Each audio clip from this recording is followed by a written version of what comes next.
everybody, and welcome to an episode of our Wellbeing at Work podcast series. Today we'll be discussing psychosocial risk management. My name is Alex Bartels, and I am the Director of Business Solutions in the UK at Workplace Options. With us today is Trevor Bamber, SHEQ Manager at Powersystems.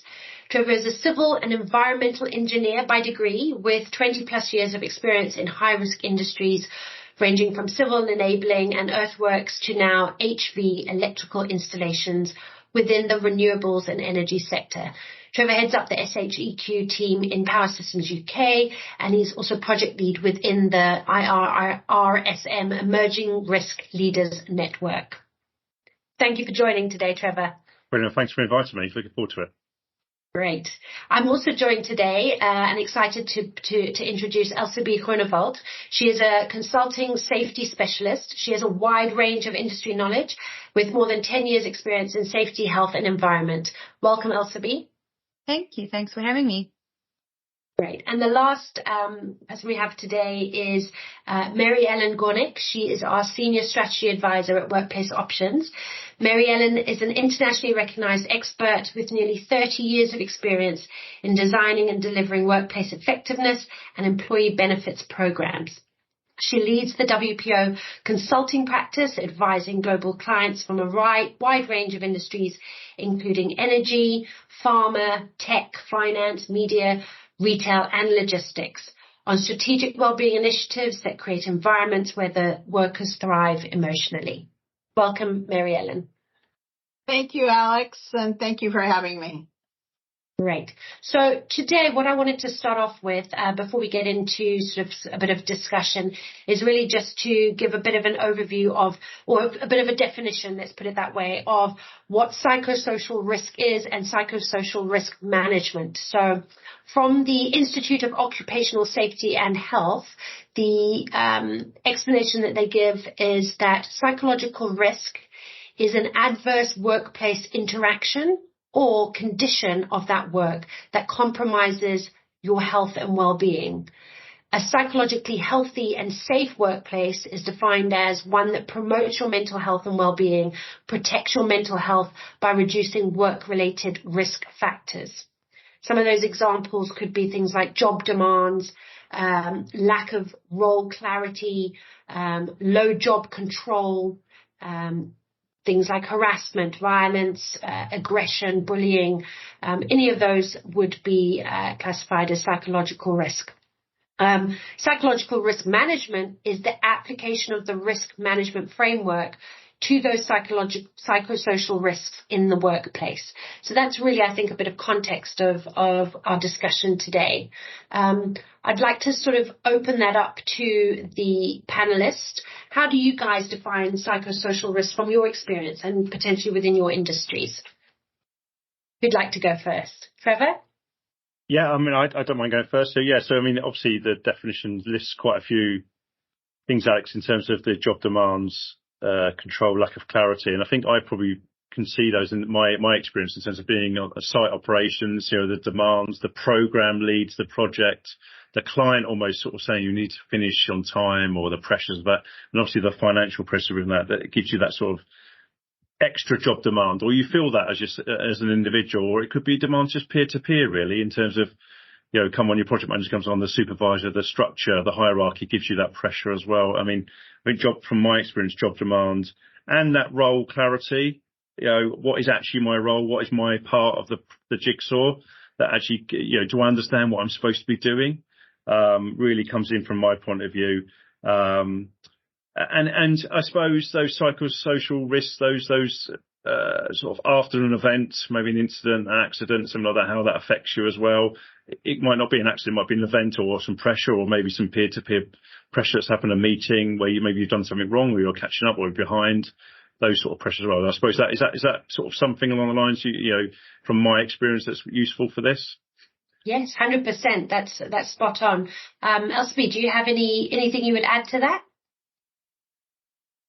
Yeah, so basically what we've done is to define psychosocial. The first thing that people told me is, are you guys looking for serial killers? And I'm like, no, that has nothing to do with this. So when we had to kind of tell people exactly what psychosocial risk is, we went and we described it to them as anything that gets your heart racing in a bad way. So not in an excited way. If you literally have your heart rate at 150, 60, and you literally cannot function, then that is something that we need to know. If it's something that has you going and just going, really, another one, what's going on?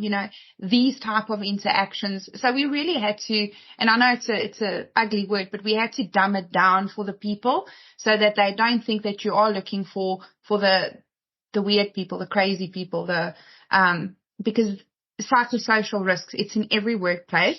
And we tend to miss it because we don't listen to the people sighing in the passageways. We don't listen to, the people that are complaining about their daily lives and their struggles. We just kind of go, it's just carry on. So we ourselves had to just take a different approach to it and redefine it in a more simpler way. So yeah, that's what we did. Yeah, thank you. That's very interesting. Mary Ellen, would you add anything to sort of what psychosocial risks are? Yeah, I love the definition of anything that gets your heart racing. That's a good one. Yeah, I think the other sort of simple way that I would define it is, any sort of condition in the workplace that's a barrier to your optimum performance. And it can be everything that has been mentioned before. It can also be things like you're not sure where the company's going. Like, is the business sustainable? Is my job secure? And it can also be work relationships. Your ability to feel comfortable approaching your manager or your work colleagues. So in addition to, all of those items that you mentioned and that have been mentioned previous, it's really about you feeling comfortable in the workplace, and your heart rate at the normal levels that they're supposed to be, so that you can go about the business of just doing your work. And does that, would you include like culture, workplace culture that you're talking about that, and, feeling comfortable? Because, when you talk about stress and well-being, et cetera, especially in terms of a construction type sector, is there, a stereotypical, the man can't speak about it, I can't speak up, it's a weakness. So you've got to develop 100%. That culture to be able to do it, haven't you? 100%. And, we kind of refer to that sort of as psychological safety. So, if I've got an issue and I can't bring it up to my manager, or I feel like even if we brought it up, up the chain of command, it wouldn't get addressed, or they might listen but not do anything about it. But that hesitation to bring things forward. Why? Because maybe nothing will be done about it, or maybe at some point in some place, there may be some reprisal against me, like, maybe I just complain too much or I have a bad attitude. That's all woven into that sense of psychological safety. And you're absolutely right, Trevor, that really is an outgrowth of a culture within the workplace. I think from my experience, sorry, Alex, just to add a bit more from my point of view, is I think sometimes your next interaction is based on the response you got last time. So maybe I've worked for a work, this is not my experience, but I know talked to people that people have maybe voiced a concern or, under pressure, and the response they got from their manager at the time for that company was not very positive or not in a constructive way. And maybe that stops them sharing the next time. So culture, I think, is very important to drive that, really. Perfect. Yeah, 100%. So I think if we look at what we've already sort of defined psychosocial risks as, how do you assess it within the workplace? What are this is a very broad area. There's so many different elements that come under it. How do we assess that in the workplace? What sort of some of the ways that we can do that? Trevor, do you want to start, or Elzebe? I can do. As long as I can sort of come back if there might be some stuff there. But I mean, assessing it can be quite difficult, I think. I mean, obviously there's some structures you can put in place, maybe some surveys to get a sort of a climate tool, I would call it, in terms of what the current status is, where we're looking. Try and maybe, anonymous sort of surveys I've used in the past in my companies, making sure people can speak freely in that. And it's a little bit sad you have to have it anonymous, but that's about developing that culture piece as well. Some sort of risk assessment to sort of assess where we are. Maybe that feeds into a strategy, but I'm sure the other two can sort of add a bit more detail on that. But that's what I would, from my point of view, my experience started from. Thanks. Meg, would you add anything?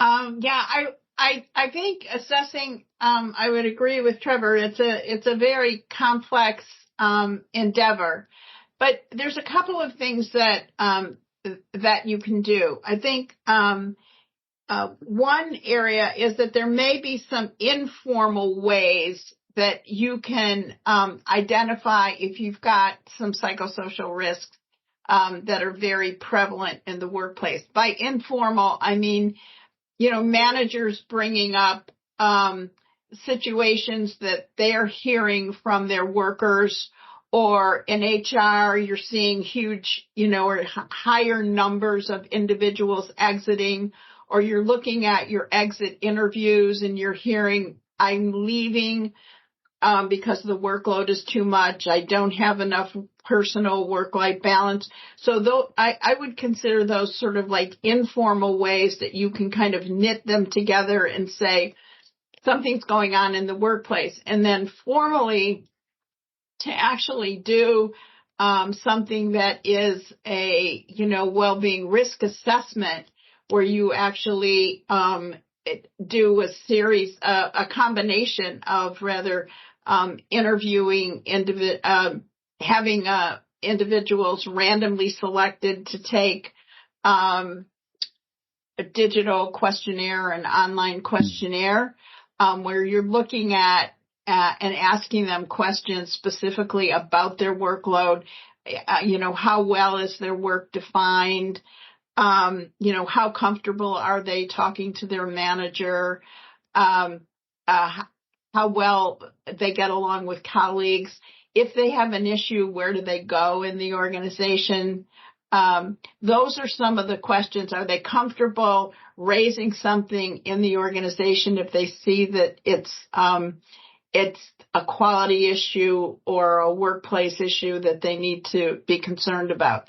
So I think using survey instruments that give you quantitative data, but then blending that with qualitative data where you're picking up and doing some interviews or some focus groups where you can actually go a little bit deeper and understand from a very practical point of view and examples about what's going on in the workplace. So I think I would say that what I've seen in the work that I do with companies is that's sort of the best way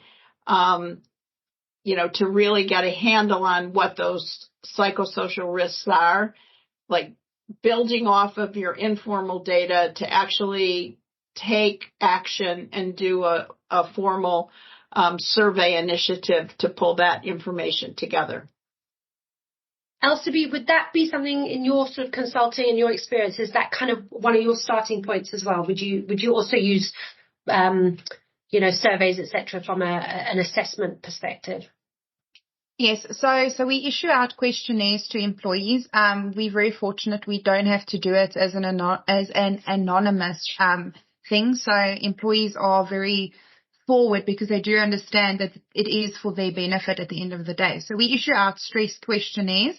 So some of the questions are quick yes or no's, and the others are on a scale of 1 to 10, with 1 being really bad and 10 being a coping, I'm really coping with it. They would then rate themselves. And through this, you could develop programs. Okay, so senior managers tend to, in certain questions, lean towards the higher part of it because their jobs are very, very stressful. But then you get your middle management, for example, who you would think is kind of just carrying on because you don't ever hear from them. But when you do these questionnaires, you do actually see that they stress a lot more than your higher management, because they kind of take the punch from the employees. They're the buffer between senior management and employees. And then we also very fortunate. We have a medical aid service provider in South Africa that every year, part of their vitality drive is a stress questionnaire and a test. So you would do this, it's an online thing. You get prompted every start of the year. You do it. It gives you little tips and tricks once you've done. It tells you, you're in trouble. You need to maybe look at reading at night before you go to bed and, reducing your stress. And they give you tips and tricks and all of that to do. So that's also, very, very nice, which is a tool that is used by employees who are fortunate enough to have medical aid. And then also what we do in one of the companies that I consult with, we have a lot of one-on-one sessions. So when there's like a major change in the business and it has an impact on certain individuals, we'll have one-on-one sessions with those employees to make sure that we kind of just keep touch with them. We had a situation now where one of the admin ladies abruptly left the business. It was a situation of she just couldn't cope, which now puts additional strain on the other admin lady, because now there's only one lady dealing with tons of clients. And we sit with her weekly and we make sure that, listen here, we keep on top of it so that we can proactively identify when, something could potentially happen. Burnout, anxiety, fatigue, all of this. And we actually now this week in our session, we picked up at, listen, yeah, it's not going really great. So we are now busy with our mitigation plan to make sure that we give her the tools and the assistance needed to reduce that risk. But yeah, so that's what we do. Look, psychosocial risk management is still a very new thing in SA. I'm not too sure if it's globally a new thing, but especially in SA. I mean, it's up until about 2 years ago, we only started ergonomical risk assessments. So, globally, we are not as advanced as the rest of the world. But we will get there. And you're learning from best practice globally as well, I would imagine, yes. Yes, we are. Great. So that leads me... So, go ahead, sorry. So I think a key thing that Elzebe said and Mary's, the key thing is about being proactive. And there's lots of stuff that we do in my business that I work in. It's about identifying it before it becomes that exit interview, understanding, hearing someone saying I'm going because I'm stressed or I'm under pressure or I'm not enjoying it. So I think there's some standard stuff that companies do, and from my experience, that we're looking at our well-being strategy and our psychosocial stuff at the moment. So, how do we, what health, we do a health questionnaire when people join. Could you ask about their well-being? A bit more a direct question. We're looking at doing more what we call pulse survey. So I know, as we said, about an annual refresher, but we're going to look at doing them maybe every 6 months or every quarterly to try and sort of judge how people's up and down over a period. And also catching appraisals. Sometimes appraisals are about performance, aren't they? They're very much HR oriented. Are you performing? Are you doing your job tasks? Have you hit your KPIs? But maybe asking a question simple as how are you feeling?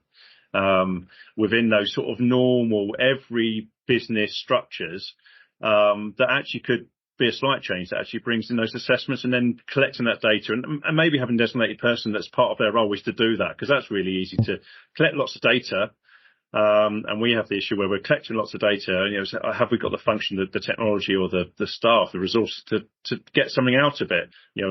As a consultant might be something that comes in, or you have a structure that comes in.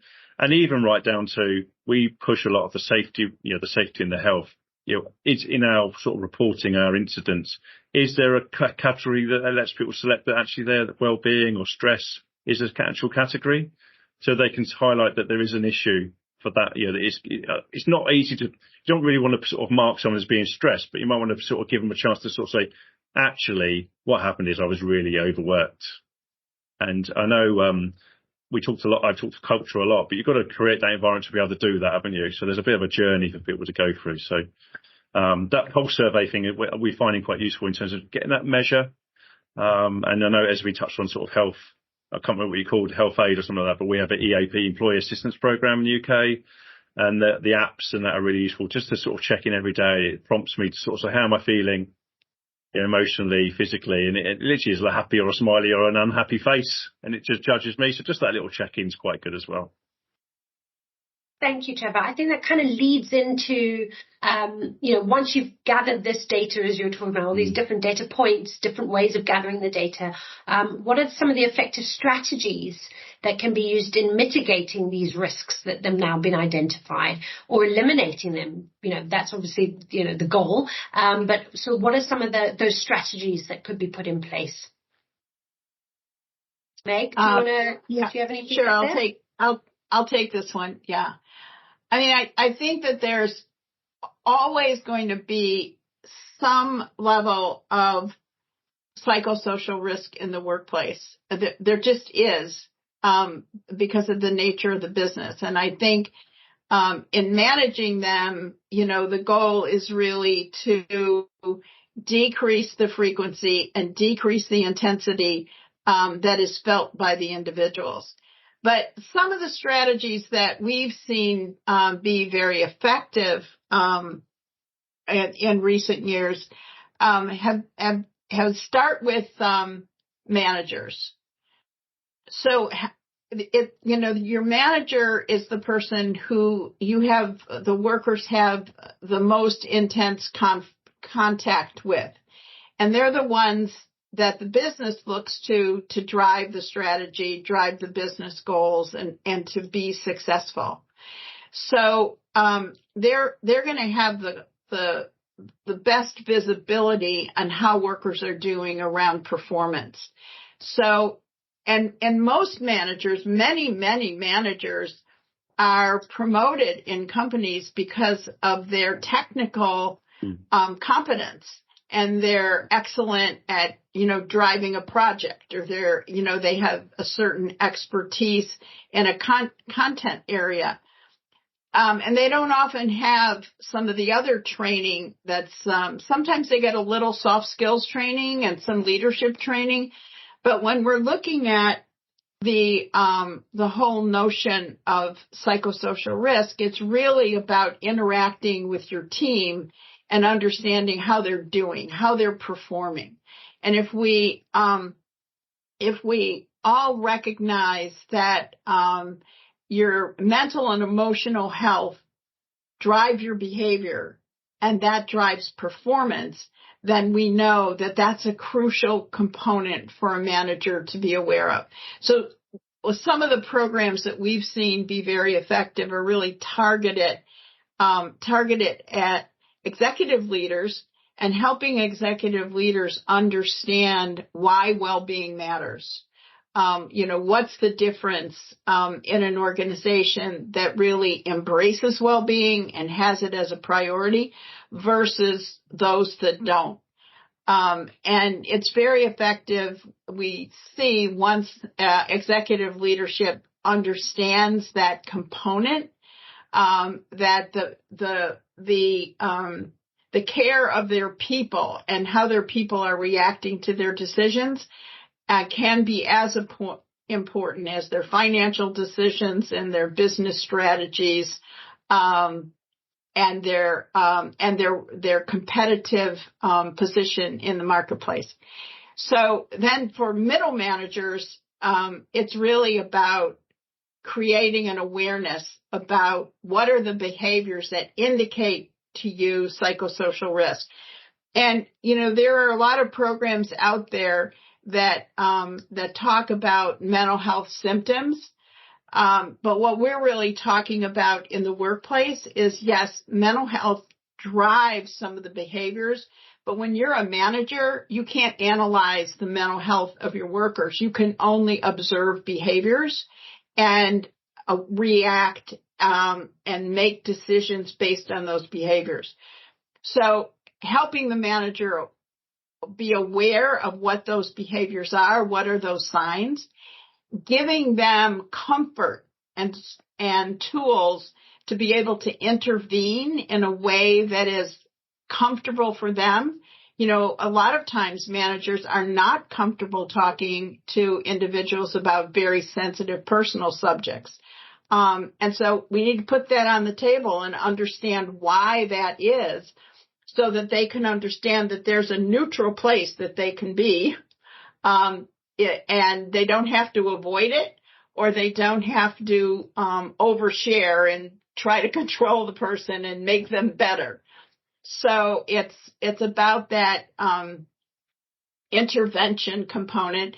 And then, how does a manager really promote those resources that the organization has and help individuals become resilient?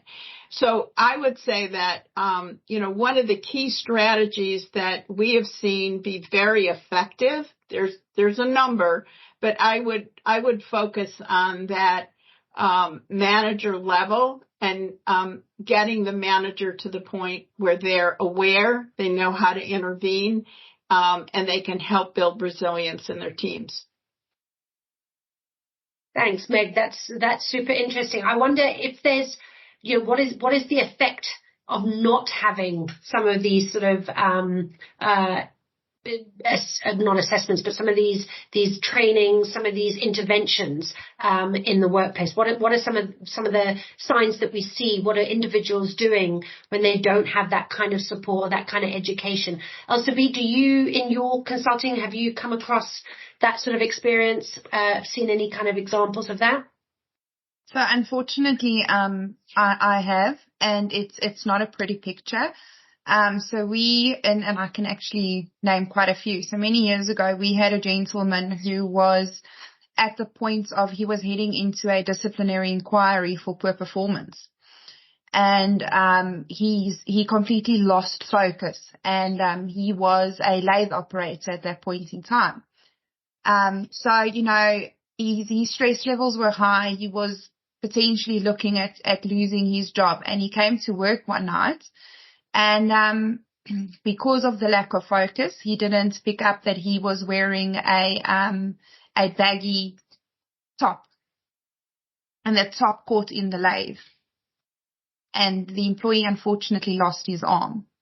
So I am convinced that had we had certain measures in place, and I'm talking about easily 10 years ago, if we had psychosocial risk management at the forefront of health and safety back then, we could have potentially better identified that the employee wasn't coping very well, that he wasn't really in a good state of mind to actually be operating equipment. And I think, yes, we're talking about what can managers do and what can this do, but are companies also creating a good culture where employees do feel safe to speak up when they aren't in a good frame of mind?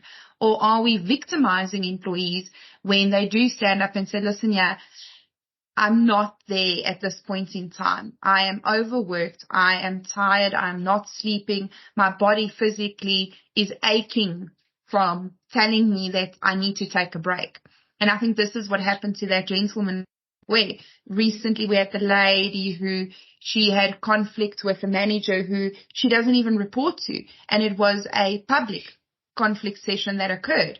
And the next day she ended up resigning, and she just said, I cannot deal with this. I cannot deal with this.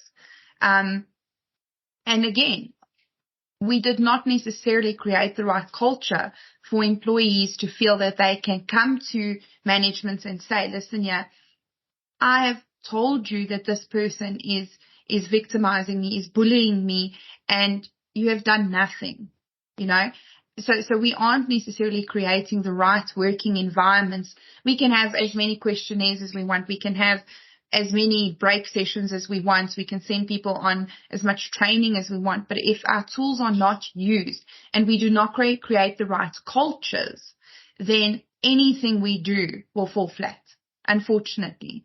So those are two of the examples, one from a minor disagreement in the workplace to somebody who had the stress of losing his job, having to still care for his family, and he ended up losing his arm instead.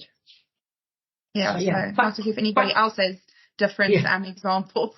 Quite extreme, but a really good, gives a really good context, I think, for what it does actually occur out there, and how much we need to be able to focus on it.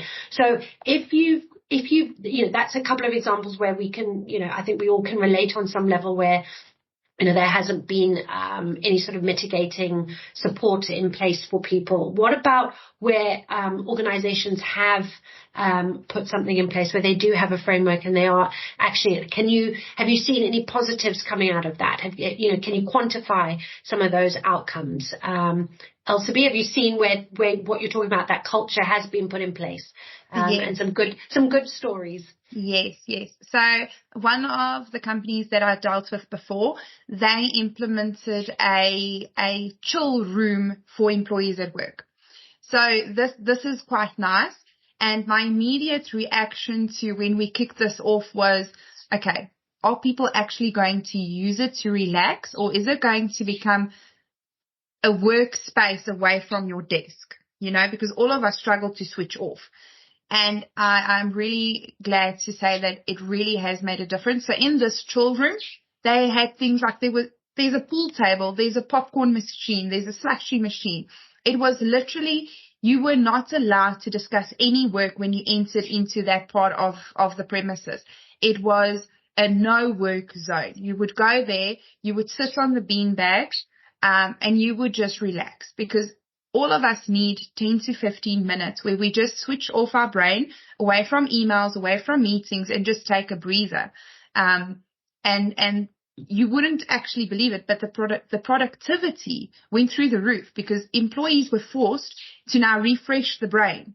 So that 10, 15 minutes away, just having a bit of a slushy, having a chat about the rugby over the weekend or whatever the case may be, it forces you to just, and then you can carry on. And when you get back to your laptop, your computer, you actually feel energized. Okay, I can do this. I'm carrying on with this.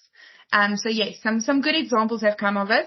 Productivity definitely increased, and just the general morale of the employees was just a lot better. 100%. Thank you for that. Trevor, Meg, have you got any sort of examples of where you've seen positive outcomes from sort of implementing a bit of a risk management system? I've seen a couple of different examples. So there are a number of organizations that have been putting in place something I'll call a well-being promoter program, where they enlist individuals in the workforce who are volunteers and who work as some companies call them champions, others call them healthy mind coaches, some call them ambassadors. They all have different names. But what they do is that these individuals are really trained in terms of, how to be a supportive coworker and how to identify when you've got a colleague who's in distress. And so what the effect of that is it breaks through any barrier where you're not comfortable in terms of using any of the resources that the company has. It creates a very strong, cohesive atmosphere in the workplace, and it really builds to create that very strong family, and it really changes the culture. It moves the culture from we've got resources, but we don't really want you to use them, to we've got resources and we encourage you to use them. And we want to make sure that you're cared for in a positive way. Another example that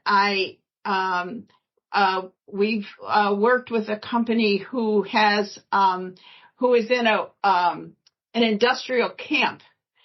So construction company in a very remote location with 5,000-6,000 workers who work on rotation. They work they live on the camp for 6 weeks and then they go home for 6 weeks and they work 12-hour days. And we've seen that they have been very, very strongly impacted by a mindfulness program that's been put together and delivered by some of the safety workers in the organization. So giving this group permission to, even though they're in a difficult situation with long working hours, they're away from their family, and they're doing very, very physical work, and it's very cold in this part of the world, and very dark in the winter. But they've really embraced this type of program, and really seen the benefits of the mindfulness programs that help alleviate some of the stresses that they face. Over to you, Trevor. Yeah, I mean, there's lots of some good examples, and sometimes it depends on the sector or an industry you're working in. It can be very crucial. I mean, you touched on construction there, and it can be quite hard. I mean, we talked about the line managers, etc. And maybe in an office environment, it's easier to get to those line managers because they're directly people who are in the same room. And we've got a lot of site managers on site, so you wouldn't say that they're necessarily a high level manager, but they're managing a team on site that could be remote. So giving them the skills, etc. I've seen some positive outcomes from us. We're members of a couple of sort of charities, and there's sort of free helplines that they can use. We've got the EAP, which is really well used in the company, but we need to do more with that, promoting that. So that, and it's not just, and it's easy to fall into the trap. It's not just mental health and well-being from that side of it. It could be financial well-being, it could be physical well-being, and having an EAP, employee assistance program, we use that quite heavily in terms of promoting that regularly.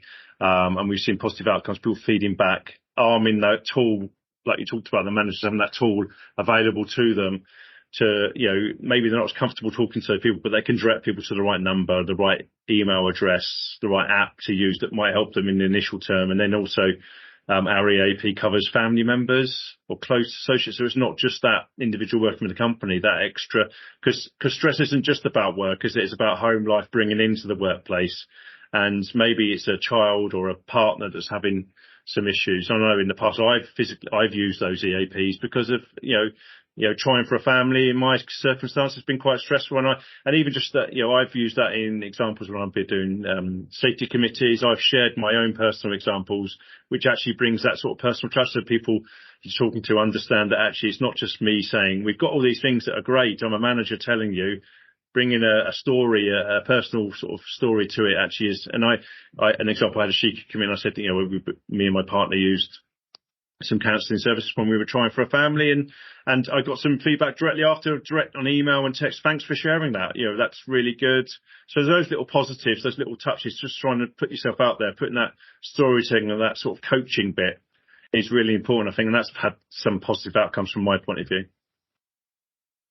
Thanks, Trevor. So I think, it seems like there's very, numerous ways that we can support and sort of put some plans in place. We talked about chill rooms. Maybe you're talking sort of about ambassadors or people that can support on the ground.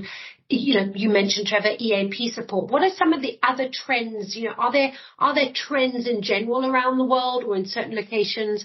Elzebe, you said this is quite new within South Africa. What are we seeing from a trends perspective? It's certainly getting a lot of noise out there.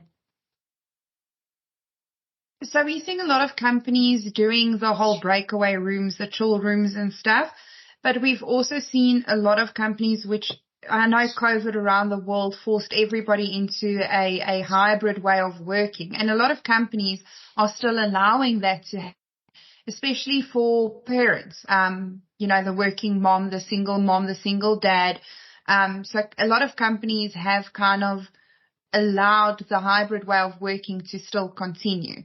So that also has a significant impact on the home life balance, which also, again, for some reason, productivity just increased. You would think people working from home would end up watching series and movies the whole day, but they actually don't. They do sit and work while watching all of that, and it's phenomenal results that you've seen. Within SA, I think we've seen big, massive global companies do the whole chill room thing. And then the smaller companies who don't necessarily have the funds to fund something like that, they do, the saying of work hard, play hard. So here in SA, we're really good at celebrations. So we do a lot of social events.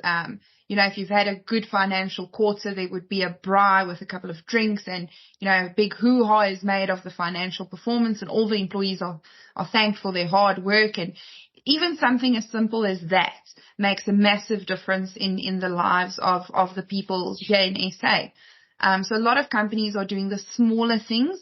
EAP programs in SA, it is here, but it's the cost associated with that. Not all companies can afford it.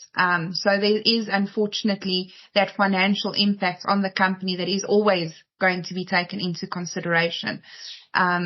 So for us, we in SA, we look to our global counterparts to kind of show us the way, and, we followers. That's what we are. So we wait for you guys to try and test, and then we'll do it this side. Just a bit of a definition, clarity there. A braai is a barbecue, for everybody that doesn't know that. The rest of the world would call it a barbecue. Go ahead, Trevor. You were gonna add something. Sorry. Yeah, I think that's really important. Not just the braai, that's really important, but celebrating your successes. I think sometimes, I work in construction industry. It's very easy in my role, particularly to sort of pick out that there's a negative, there's a problem, there's something to solve. But actually, it's really important to sort of be positive, celebrate successes. So what we do in Powersystems, I brought in, we enter sort of some awards for projects that maybe from a third party or outside of it. It's not just your manager saying you've done a good job. It's actually you've been recognised by the sector, by the industry, by the institution. That's quite good. We've heard some real good feedback. People being allowed to go with their project, be proud of what they've done, maybe go to an award ceremony, or even go to the judging board and be assessed about how well they did, and actually hear that they are, you are doing a good job. Because I think sometimes we sort of roll on very quickly to the next project, and we're almost starting right before we finish, and it's almost like a conveyor belt of, you feel like you're just a piece of meat on a braai, just doing your job, and you've moved on before you've actually sort of celebrated the successes, really. And we try to do company meetings, bring people together, social events, what you talked about, but just that, entering an award. I do it for myself. I've done in the past. I've entered for my project team some awards, and we've been quite successful. But hearing that you've been successful, you've been highly commended in an award. We did do a good job. You are doing something successful. You have been successful, and you've got to bring those positive things. It's quite easy to move on and be negative. And I'm doing audits and finding problems and making improvements, but actually, a lot of companies do lots of good things, and sometimes you forget what you actually do for a job. When someone else from the outside looks at it, it is very impressive what we do, isn't it? And it's quite a nice, good feeling to get that. So, I can relate to that. I'm worried about that I need a chill room, because Elzebe's talking about the rugby, and I'm an England fan, so I'm worried I need to go to a chill room and reflect on Rugby World Cup. But that's another conversation. Yeah, exactly. Talking about, in the current situation of that hybrid working, I suppose that celebration and bringing people together, creating that team spirit, team awards, etc., becomes even more critical, for all team members. Yeah, and we found people struggled, being isolated, maybe hybrid working, and maybe have been forced down that route because they've got into a routine, a pattern of childcare. During COVID, the pandemic's highlighted a lot of these things. And I don't think well-being's a new thing. Social media brings it up, but also social media has its own part to play to sort of making people's well-being be suffered. But actually, it's brought it to people's attention. People are a bit more easy to share some stuff. It's a bit more public. Yeah, I think hybrid working has its pluses and minuses. And some companies in the UK are bringing people back in, productivity, but also people are feeling isolated. Maybe they're not interacting. The water cooler conversation about the TV they saw last night, etc. They've lost that a little bit, and Teams and video calls can't always, sort of replace that. And I've worked in companies where they've had a little bit of the first 10 minutes of a meeting is just discuss how people are before they get into the crunch of the actual meeting, to try and fill that gap. I think that kind of leads on to sort of my next question, would be really around, are there risks that are inherent to or unique to specific industries? So you're talking about people that have been, in lockdowns and hybrid working and stuff. Some of those would be more prone to that need to get back to work. Some will be less so. But are there some inherent risks in certain industries around psychosocial management out there. Trevor, do you have any examples of that? Have you come across that?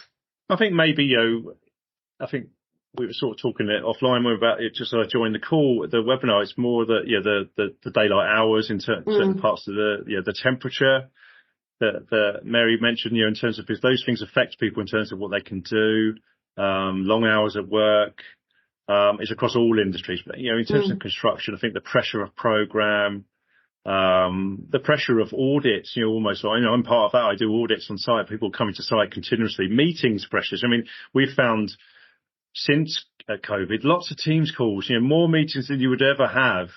When are you going to do some work? I mean, meeting is work, but when are you going to do some work? It's actually, I've done nothing all day, and clients, maybe sort of consultants, are very much asking the contractors where I work is, you've got to be on call almost to be answer those questions. So instead of saving those questions up to have that monthly meeting you used to have, now you're having a daily Teams call because they've got want an immediate answer. And those people that are working hybrid don't have that travel to the sites. They can call, you're on call to them, really. So maybe not specific to industry, but environmental effects, maybe from what my sector, maybe incidents that happen, how you cope with people having maybe you've had a bad day, a bad incident, or something's been delayed in terms of, materials availability, that sort of stuff. That's all changed in the last few years, which is probably involving affecting my industries. I'm just going to change a little bit here and go to, let's look at some of the other ways that we can kind of assess what's going on there. So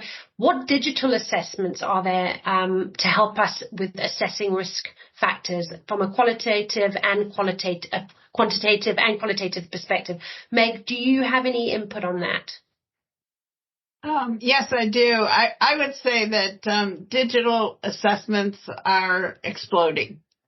That you can get a digital assessment for just about anything, your happiness, your well-being, your stress levels, your probability for burnout, and they're out there, and they're available, and individuals can take them at any time.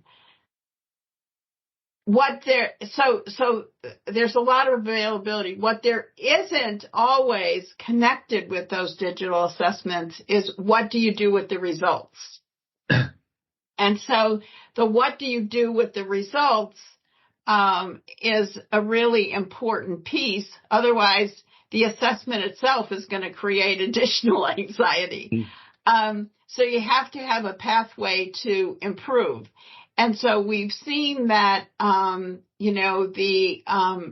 employee assistance programs or the well-being programs that put in place opportunities for you to take your results and discuss them with someone if that's what you would like to do, or have the opportunity to build an action plan to sort of improve are very, very important. So typically, what happens when you take a digital assessment is that you get the results, and then you're kind of, okay, now what? And if you can take those results to either, depending on the assessment that you took, if you can take those results to a coach, a career coach, a life coach, or a counselor who can help you sort of distill the information in those results and identify what is the best plan for you in terms of how you want to work on the results going forward, and what are the areas that you would like to improve. So I think that it's really important. Also, I think there's a concern on the part of a number of individuals about who else gets the results but me. Am I the only one, or do my results go to my organization, and do they go to my organization identifying me individually, or am I an aggregate result, as a part of a team or a part of a business unit? So I think there are some good things about the digital assessments because they're making it more available and you have access to them. I think the second part, which is what do you do with the results, is an area that really needs to be worked on and that organizations need to be quite careful in terms of what they recommend to the individual to improve. Yeah, I think that's really important. That bit, there's lots out there.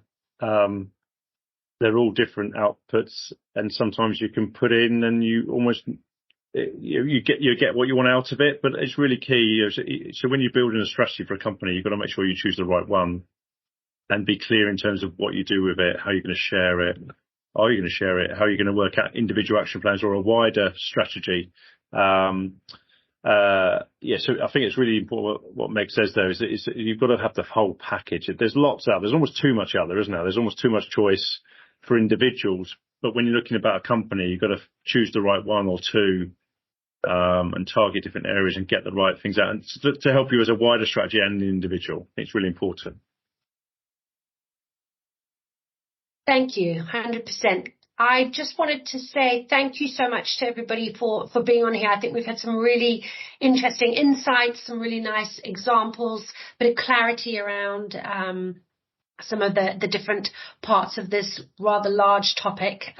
So thank you for being here today and for being part of this discussion. And thanks to our listeners. We hope you found this discussion valuable, and we look forward to hopefully educating you and supporting you further. Have a good evening. Bye.